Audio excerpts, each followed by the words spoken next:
Good morning, students. I hope all is well. This is the second video of the topic federalism. Here we are going to start or we start our lecture federalism in Indian perspective. In our previous lecture, we had gone through about the basic feature of federalism. Okay, what makes India a federal country? The first thing is India is a diverse country. Here what it means, आप भारत में देखेंगे तो भारत को कहा जाता है कि India is a country of unity in diversity. Diverse मतलब विविधता में एकता का देश है। ठीक, यूनिटी इन डाइवर्सिटी। तो वो एकता क्या है और वो विविधता क्या है?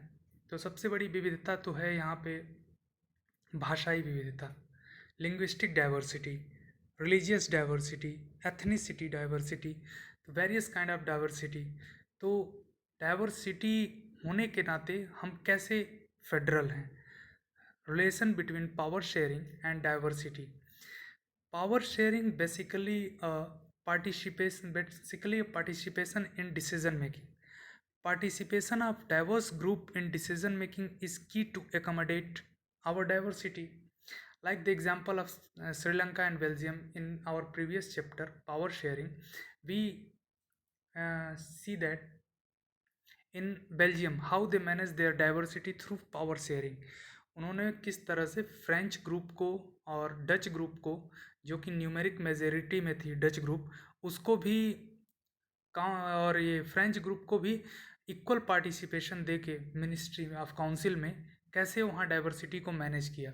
तो कहीं भी फेडरलिज्म यानी एक पावर शेयरिंग का फॉर्म है।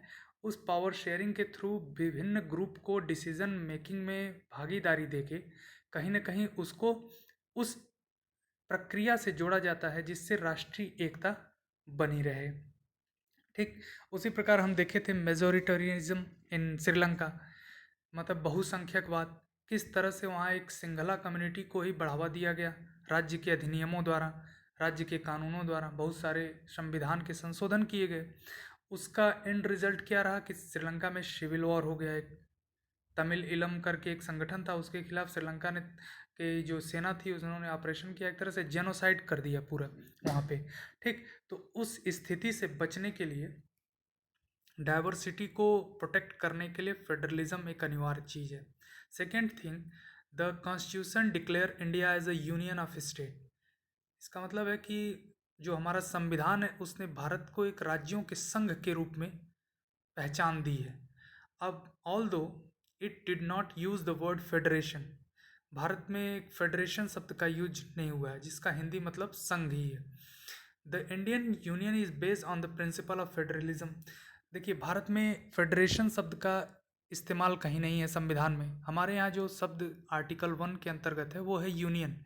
यूनियन का मतलब भी होता है संघ हिंदी में, लेकिन यूनियन वर्ड यूज़ करने का पर्टिकुलर रीज़न था। डॉक्टर अंबेडकर ने इसको क्लियरिफाई किया था अपने डिबेट में कि why we are different from federation but in principle we are federation.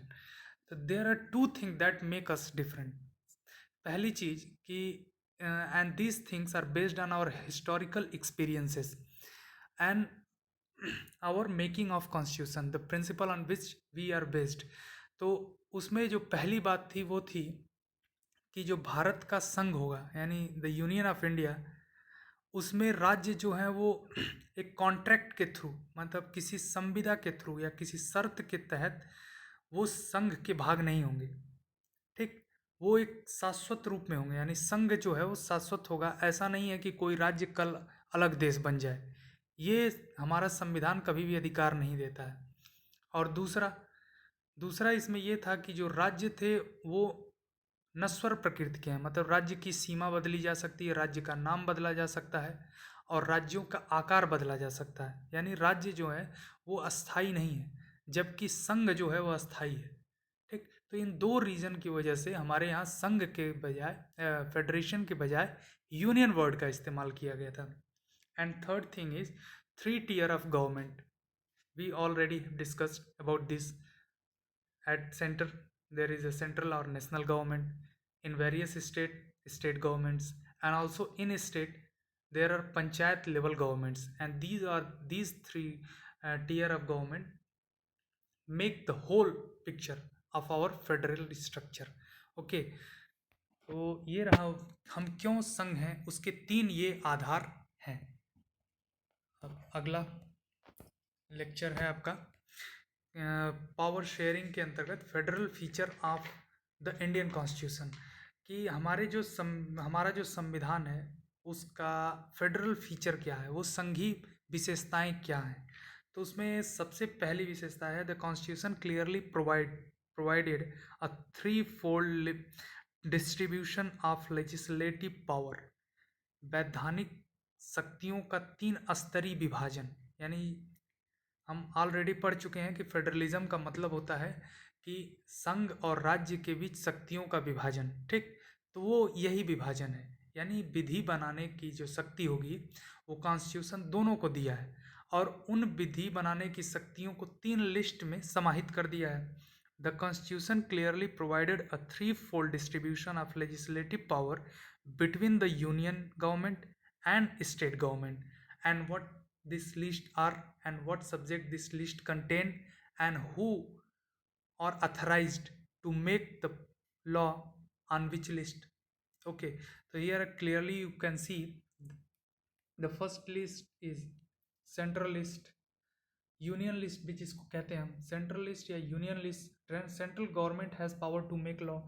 इस सूची के विषयों पर, और इसमें क्या क्या है, डिफेंस है, banking, currency, foreign affairs and communication, यानी जो भी नेशनल इम्पोर्टेंस के सब्जेक्ट हो सकते हैं या वैसे सब्जेक्ट जिनका नेशनल एक यूनिफॉर्म लॉ होना चाहिए पूरे इंडिया में। जैसे करेंसी को ही ले लीजिए, ऐसा एक राष्ट्र में हो ही नहीं सकता कि उत्तर प्रदेश की अलग करेंसी और तमिलनाडु की और महाराष्ट्र की अलग करेंसी हो, क्योंकि ऐसा हो जाएगा तो फिर दोनों में एक्सचेंज कैसे होगा, उसकी वैल्यू हम कैसे डिटरमाइन करेंगे। उसी प्रकार फॉरेन अफेयर्स किसी देश का एक ही होता है, एक ही रिप्रेजेंटेटिव होता है उसका, जो आपका मिनिस्ट्री होती है उसकी, और उसके ऊपर प्रधानमंत्री जो होता है। अगर हर राज्य अलग अलग अपने फॉरेन रिलेशन के रूल बनाने लगे तो उस राष्ट्र की एक तरह से फॉरेन पॉलिसी ही खतरे में पड़ जाएगी। उसी प्रकार डिफेंस, किसी राज्य की सुरक्षा यूनिफॉर्म होनी चाहिए। तो कहने का इसमें it is main reason to show you that the uniformity is basic need for the union list. मतलब जो सेंट्रल गवर्नमेंट है उसके लिस्ट में जो कानून है उसमें बेसिक रीज़न है कि वो नेशनल इम्पोर्टेंस का हो और उसमें ऐसे लॉ की नीड हो जो पूरे राष्ट्र में या पूरे देश में यूनिफॉर्म प्रकार का हो, ठीक। Second list is state list, this one is first, this one is second and this one is third. Second list is state government list और state list. State government has power to make law, यहाँ पे केवल राज्य को ही अधिकार है विधि बनाने का। इस लिस्ट में केवल केंद्र को पहली लिस्ट में, जबकि स्टेट लिस्ट में केवल स्टेट गवर्नमेंट को, और उसमें सेंट्रल गवर्नमेंट कोई हस्तक्षेप या इंटरवेंशन नहीं कर सकता। और इसमें क्या है देखिए, पुलिस, ट्रेड, एग्रीकल्चर, इरिगेशन, यानी ये ऐसी चीज़ दिखा रहा है कि हर स्टेट की अपनी अलग अलग आवश्यकताएं हो सकती हैं। जैसे एग्रीकल्चर को ही हम ले लें, हो सकता है कि बंगाल में खेती जो है वो चावल आधारित है, जबकि पंजाब में गेहूं आधारित खेती है। तो दोनों राज्य के लिए अलग अलग कानून चाहिए, इसीलिए यहाँ राज्य एम्पावर्ड है अलग कानून बनाने के लिए, चाहे अपने स्थिति के अनुसार कानून बनाने के लिए। इसीलिए पुलिसिंग है, पुलिसिंग का भी कुछ मामले में यूनिफॉर्म रूप होना चाहिए, लेकिन उसके अलावा भी पुलिस के हर राज्य में अलग अलग उत्तरदायित्व होते हैं। जैसे कुछ राज्य में एक डिफरेंट काइंड के क्राइम हो सकते हैं, कुछ राज्य में डिफरेंट काइंड के क्राइम हो सकते हैं। उसी प्रकार इरिगेशन यानी सिंचाई है, ट्रेड है, तो इन सबों में राज्य अपने कानून बनाएंगे। And there is also the provision of third list which is concurrent list. Concurrent list मतलब both centre and state government jointly make laws, and in this category education, forest, trade, marriage, adoption and succession, ये ऐसे हैं जिसमें राज्य भी कानून भी बना सकते हैं और केंद्र भी बना सकते हैं। लेकिन इसमें एक टेक्निकलिटी है, पॉलिटिकल साइंस के अनुसार एक टेक्निकलिटी ये है कि अगर इसमें राज्य भी एक कानून बना दे और केंद्र भी अपना एक कानून बना दे, यानी नेशनल गवर्नमेंट भी बनाए और स्टेट गवर्नमेंट भी बनाए, तो in the situation of conflict, जब संघर्ष उभरेगा इन दोनों के कानूनों में, तो विच वन इज प्रिवलेंट, मतलब कौन सा कानून इसमें ज़्यादा प्रिवलेंट होगा, तो इसमें जो सेंट्रल गवर्नमेंट द्वारा कानून बनाया जाएगा दैट इज एक्सेप्टेड, बाकी जो है वो नल एंड वॉइड हो जाएगा, यानी उसका प्रभाव समाप्त हो जाएगा। तो इस प्रकार जो इसमें सेंट्रल गवर्नमेंट अपना कानून बनाएगा वही इम्पोर्टेंट कानून होगा और वही मान्यता प्राप्त होगा। ठीक। The third, union government has the power to legislate on the residuary subject. अब देखिए 3 लिस्ट तो हम पढ़ चुके हैं, लेकिन एक चौथा यहाँ जो चीज़ आ रहा है वो रेसिड्यूरी सब्जेक्ट्स। विभाजन कहीं भी ऐसा नहीं हो सकता विषयों का, खास करके कि वो अंतिम हो जाए, मतलब that cannot be last division of subjects, क्योंकि समाज जैसे जैसे आगे बढ़ेगा समाज की नीड्स बढ़ेंगी, कुछ नया इनोवेशन होगा, कुछ नया इन्वेंशन होगा, कुछ नया डेवलपमेंट होगा, तो वो डेवलपमेंट किस कैटेगरी में रखा जाएगा, तो उसके लिए एक अलग ही एक अंडरस्टैंडिंग बना दी गई, एक लिस्ट बना दी गई। लिस्ट नहीं है, ये अपने आप में एक अंडरस्टैंडिंग है या एडजस्टमेंट है। वो एडजस्टमेंट ये है, जैसे मान लीजिए हमारा कानून 1950 में बना, तो उस समय कंप्यूटर जैसी कोई चीज़ नहीं थी, साइबर क्राइम जैसी कोई चीज़ नहीं थी, स्पेस टेक्नोलॉजी जैसी कोई चीज़ नहीं थी, तो उसको किस सब्जेक्ट में रखा जाएगा, जब था ही नहीं सब्जेक्ट तो लिस्ट में रखा नहीं गया। ये चीज़ें बाद में उभरी, तो जब बाद में डेवलपमेंट इनका हुआ तो इनको सीधे सीधे डाल दिया गया रेसिड्यूरी सब्जेक्ट में, और ये कहा गया कि इस लिस्ट के इस रेसिड्यूरी सब्जेक्ट जो होंगे उस पे कानून केवल सेंट्रल गवर्नमेंट बनाएगी और उसका पूरा राइट होगा और उसको फॉलो करना होगा सबको। ठीक। तो residuary subject means the subject on which only central government can make law and all. और एक हमारे फीचर में एक जो स्टेट हैं उनके फीचर में एक और विशेषता है, all states in the Indian union do not have identical power. हमारे संविधान में सभी राज्यों को एक समान शक्ति नहीं दी गई है। जैसे आप यूएस का देखेंगे फेडरेशन, कनाडा का देखेंगे, उसमें राज्यों को लगभग समान शक्तियाँ दी गई हैं, ऑस्ट्रेलिया को देखेंगे, लेकिन इंडिया का एक विशेष फीचर है। जैसे ये भी एक प्रकार का एकोमोडेशन ऑफ डाइवर्सिटी है, स्थानीय आवश्यकता या क्षेत्रीय आवश्यकता, जिस समुदाय की अलग आवश्यकता है उसको अलग पावर दिया जाना।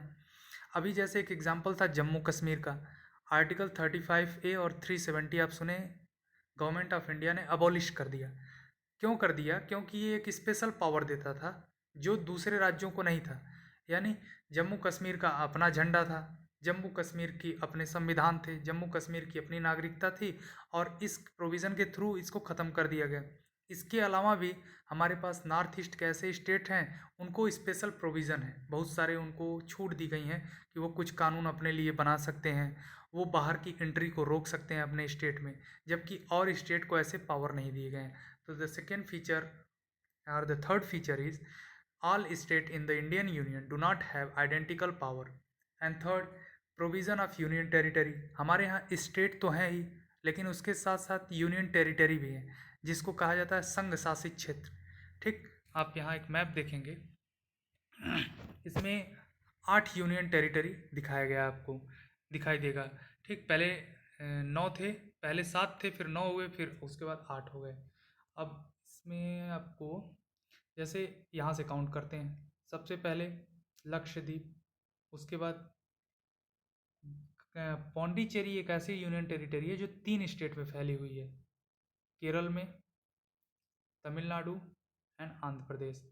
तो ये लक्षद्वीप और पौंडीचेरी ये तीनों मिला के एक ही है। उसके बाद अंडमान निकोबार तीसरा हो गया, दमन दीव चौथा, दिल्ली पांचवा, चंडीगढ़ छठा, and Kashmir and Ladakh. These are the 8th union territory in India.